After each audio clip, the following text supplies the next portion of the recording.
அனைவருக்கும் நமஸ்காரம். ஸ்ரீ குருபியோ நமஹ. ஸ்ரீ கற்பக விநாயக பெருமான் திருவடிகளே போற்றி போற்றி. நம்ம இந்த பதிவில் என்ன பார்க்க போதும் அப்படின்னா, சகல வளநலன்களையும் தந்து முருகப்பெருமானுடைய அருளாசியையும் கொடுத்து ஸ்ரீமத் பாமன் குமரகுருதாச சுவாமிகளினுடைய அருளையும் அவரினுடைய அற்புதமான கருணையையும் வாதி வழங்கக்கூடிய சகல நோய்களையும் குணப்படுத்தி சகல செல்வங்களையும் வளங்களையும் தந்து இக்கபர சௌபாக்கிய நலன்களை கொடுக்கக்கூடியதான சண்முக கவசத்தினுடைய ஒவ்வொரு பாடல்களையும் பாடி அதனுடைய அர்த்த விசேஷங்களை சிந்திச்சுட்டு வரோம்.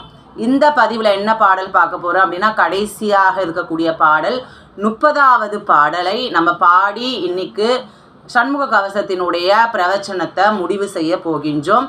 முருகப்பெருமானுடைய ஆசியாலும் ஸ்ரீமத் பாமன் குமரகுருதாச சுவாமிகளினுடைய கருணையாலும் மற்றும் எல்லா குருநாதர்களினுடைய ஆசியாலுமே இந்த சண்முக கவசத்தினுடைய எல்லா பாடல்களையும் பாடி அதனுடைய அர்த்த விசேஷங்களை சிந்திச்சுட்டு வரோம். இப்போ கடைசியாக நம்ம பார்க்கக்கூடிய பாடல் என்ன அப்படின்னா, கடைசியாக இருக்கக்கூடிய உயிர்மை எழுத்தினுடைய பாடலாகி இருக்கக்கூடிய அந்த நா அப்படின்னு சொல்லக்கூடிய எழுத்து.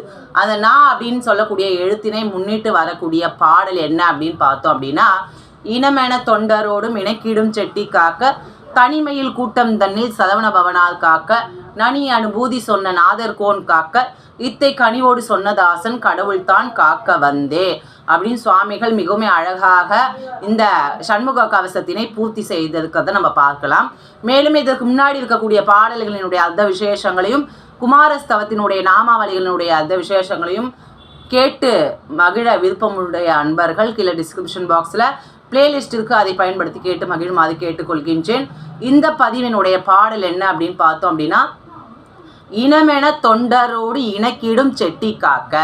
அதாவது இவன் இத்தனை பாடல்களையும், அதாவது சண்முக கவசம் அண்டமாய் அவனியாகி அப்படின்னு அண்டம் விட்டு அண்டம் இருக்கக்கூடிய பெருமான நம்ம மனத்தகத்தே நம்ம கொண்டு வரணும் அப்படின்னா இந்த சண்முக கவசம் ஒன்று மட்டும்தான் ஆயுதம். எவ்வளவோ யோகங்கள் இருக்குது, எவ்வளவோ கர்ம யோகம் இருக்குது, ஞான யோகம் இருக்குது, பக்தி யோகம் இருக்குது. இருந்தாலுமே இந்த ஜப தபங்கள் மூலமாக தான் இந்த கலியுகத்தில் பெருமானை அடைவதற்கு மிகவும் சுலபமான வழி. ஏன்னா யாகங்கள் நம்ம செய்யறதுக்கு ஏதுவான வசதி இந்த கலியுகத்தில் கிடையாது. அப்படி இருந்தாலுமே ஜபதபங்கள் அப்படின்றது தவமும் நம்ம செய்யறதுக்கான நேரமும் நமக்கு பத்தாது இருக்கின்ற அவசர உலகத்தில்.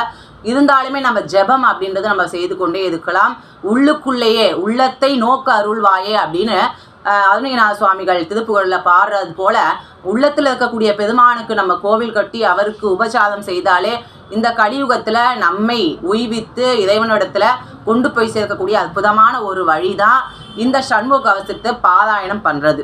அதனால் இந்த சண்முக கவசத்தினுடைய கடைசி பாடல் என்ன அப்படின்னா, இனமென, அதாவது இவன் என்னுடைய இனம் அப்படின்னு முருகப்பெருமானே வந்துடுவாராம். எங்கே அண்டமிட்டு அண்டம் சதாசத அண்ட கோடிகளுக்கு அப்பால் இருக்கக்கூடிய கந்தகிரியில் இருக்கக்கூடிய பெருமான் இந்த சண்முக கவசத்தினை அனுதினமும் பாராயணம் செய்வதன் மூலமாக பெருமான் மயில் மீது வாகனமாக கொண்டவன் ஷிகியில் ஊந்து நம்மை காப்பதற்காக வந்து விடுவான் அப்படின்னு சுவாமிகள் சூசகமாக இந்த இடத்துல சொல்றார். மேலுமே இந்த இவன் என்னுடைய இனம்தான் அப்படின்னு சொல்லிட்டு செட்டி காக்க அப்படின்னு சுவாமிகள் இந்த இடத்துல அழகான சொல்லாக்கத்தை உபயோகப்படுத்தியிருக்கார்.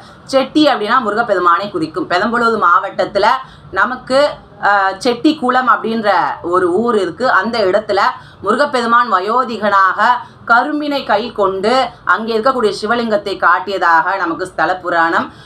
இருந்தாலுமே இணக்கிடும் செட்டி காக்க அப்படின்னு இந்த இடத்துல எதனால் யூஸ் பண்ணுறோம் அப்படின்னா, செட்டி அப்படின்னா முருகப்பெருமான், செட்டியார் வர்க்கமே தனியாக இருக்கின்றது நமக்கு.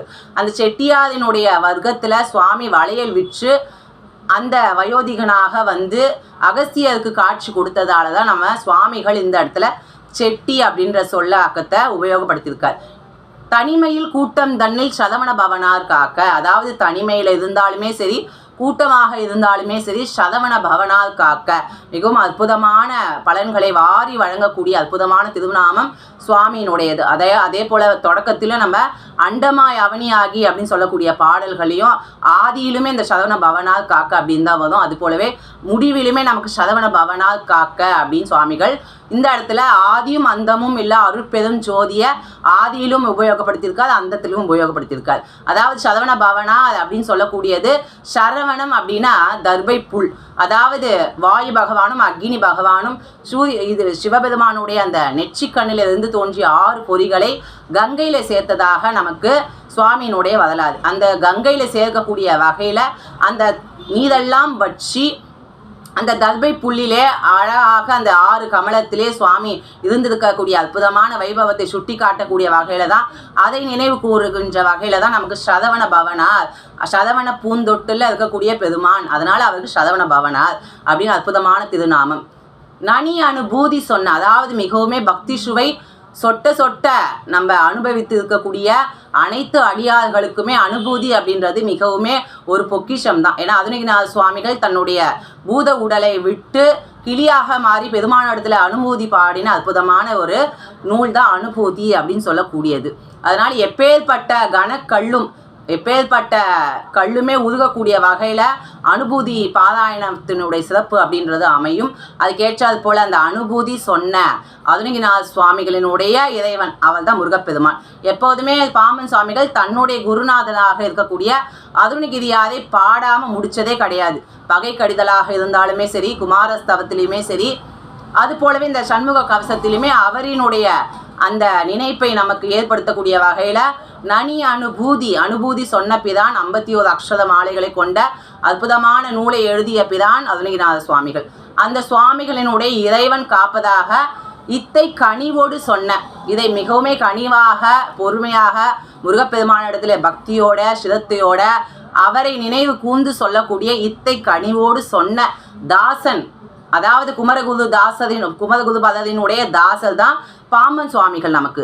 அது போலவே காசியில் இருக்கக்கூடிய பெருமான் தான் அந்த குமரகுருதாச சுவாமிகள் தான் பாம்பன் சுவாமிகளுக்கு அந்த வெள்ளை ஆடையை தவிர்த்து காவி ஆடை அணிவதற்காக அந்த பிரமாணத்தை கொடுத்தார் அப்படின்னும் இந்த இடத்துல நம்ம பார்க்கணும். அதனால அவரினுடைய தாசர், ஏன்னா சுவாமிகளினுடைய பேரே ஸ்ரீமத் பாம்பன் குமரகுரு தாச சுவாமிகள் தான். அதனால குமரகுரு பதவியினுடைய தாசராக இருக்கக்கூடிய இத்தை கனிவோடு சொன்னதாசன் கடவுள் தான் காக்க வந்தே.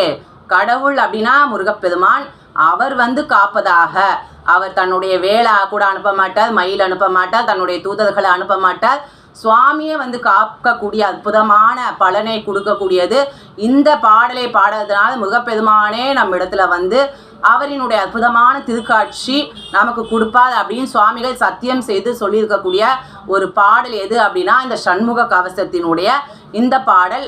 இந்த 30 பாடல்களையுமே நம்ம தினமுமே பாராயணம் செய்து முருகப்பெருமானை நினைத்து வழிபடும் பொழுது சகல வள நலன்களும் நமக்கு கிடைத்து இகபர சௌபாக்கியம் மட்டுமல்லாது முருகப்பெருமானுடைய திருவடியையே நம்ம அடையக்கூடிய வகையில் அவரினுடைய அந்த அருளாண்மை அப்படின்றது நமக்கு கிடைக்கும். அதனால இந்த பதிவு அப்படின்றது இந்த சண்முக கவசத்தினுடைய கடைசி பாடலினுடைய பாராயண பலனாக இருக்கக்கூடிய முருகப்பெருமானுடைய தரிசனம் அனைவருக்கும் கிடைத்து சகல நோய்களில் இருந்தோம், மன தொந்தரவுகளில் இருந்தோம் விடுபட்டு முருகப்பெருமானுடைய தரிசனத்தை கண்டிப்பாக காணக்கூடிய வகையில் எல்லாருமே இந்த சண்முக கவசத்தை பாராயணம் செய்ய இந்த இடத்திலே கேட்டுக்கொண்டு இத்துடன் நிறைவு செய்து இந்த பதிவினை முடிக்கின்றேன்.